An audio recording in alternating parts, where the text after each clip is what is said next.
Rahul Srivastava, who do you think carried the day in Parliament over the last 48 hours? See, Rahul, I think eventually these 48 hours will I think they will be the lasting picture about this budget session. Why I say that? That like two gladiators. See what Rahul Gandhi did the other day. He said, Prime Minister Narendra Modi, he started with unemployment and poverty and inflation and other things. Then he went to Adani issue.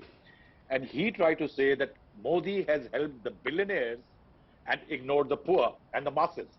Prime Minister Narendra Modi has said today that no, I have helped the billions in the country and your charge, I'm not going to even speak about it. Now, technically, Rahul, one Prime Minister would have never spoken the word Adani word or done anything, because as Shazia rightly says, that would have been virtually endorsing what Congress, that's really what Congress wanted. They knew that Modi will not reply. Second, after 18 odd remarks of Rahul Gandhi's speech were expunged, where most of the content of the questions raised were, there was natural that Prime Minister will not respond to an expunged content of a speech. That cannot happen. Now, what Modi has done today, Modi has eventually used the charges leveled by Rahul Gandhi that you were helping billionaires. He has tried to say that I have helped the billions and narrated the entire statistics, data, corruption charges against the Congress, that you did this, I have done this. Then what he has done is given his cadres a template. Modi hai, mumkin hai. There are several speeches, you know, ki Modi pe bharosa hai. All those templates will be there in the public play. Beyond that, what has happened? Yashwant is right. That's what the sum total of this debate in Parliament would be, that Congress needed something like this to happen to create a battle in which it is the leader of the opposition, and Narendra Modi, it suits to have Rahul Gandhi and Congress as an opponent.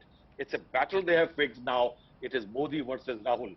That's what eventually is the takeaway from this Anshul, Otherwise, do you want to come in and respond to this? Because speeches. In the way that Yashwant Deshmukh, Rahul Srivastava, many others see it, no matter how excited Rahul Gandhi gets, the BJP, the RSS would love to have a Modi versus Rahul battle, because everything that has gone wrong with the Congress can be attributed to the dynasty, to the man who now bears the responsibility of carrying forward the Gandhi name.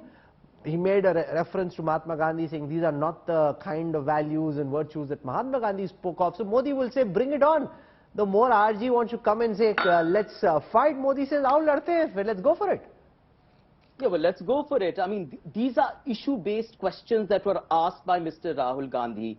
They were about what is deeply rotten about our economy, of cronyism, and these were confronted. We've been asking these questions right from, well, the last few years, more specifically with the beginning of the Bharat Jodo Yatra and its culmination, the questions of unemployment, of poverty, of inflation. You know, absolutely amazing that the Prime Minister actually said that while other countries were suffering from unemployment, inflation and poverty, if you heard his speech correctly, India got away and is the 5th largest economy in the world. So he completely undermined these questions in India and spoke about hope and positivity. I was completely aghast by the Prime Minister's completely turn of phrase when the economy has been completely tanked by this government. No, but he made an important point. Anshul, 1 second.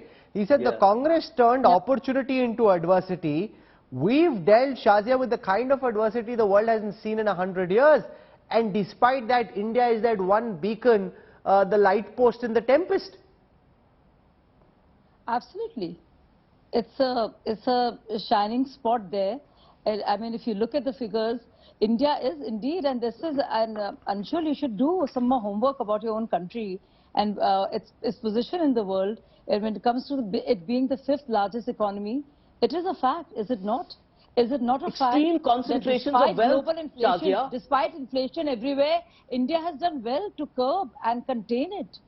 Would you also like to be honest and concede that our economy has done much better, and that we have led the world really when it comes to manufacturing of not just of the vaccine or coming out with the vaccine, but also ensuring that more than 220 crores have been administered that. I mean, that is huge. And that on the back of we didn't order the vaccine, Shazia. It led to the deaths of millions of other Ukraine crisis, that there has been that to contain the recessionary trend, to maintain a growth, to have their digital payments really supersede that of China and grow at almost 160%. So unemployment is above 50% annually. You've got extreme but levels of at expense poverty. the volume, You people have entered Okay, the poverty okay, I line. don't want both guests So talking over each other. That's not how I like to run a debate.